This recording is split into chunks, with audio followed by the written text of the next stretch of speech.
You ask Tiger to calculate. This deals with finding the midpoint between 2 points. The midpoint between the 2 points is 65.5, -28. Let's solve it step by step.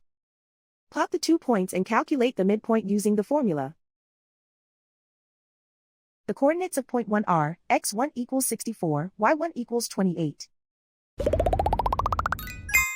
The coordinates of point 2 are, x2 equals 67, y2 equals -84. PM represents the midpoint of the 2 points.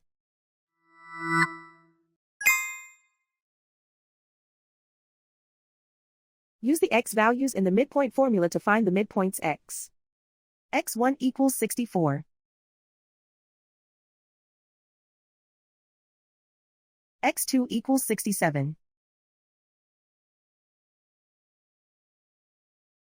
Simplify the arithmetic.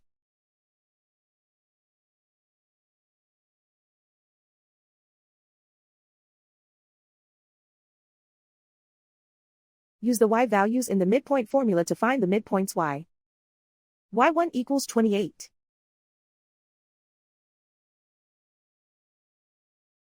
y2 equals -84.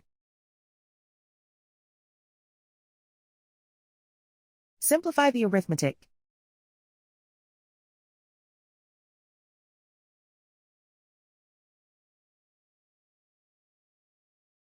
And so, the midpoint is 65.5, -28.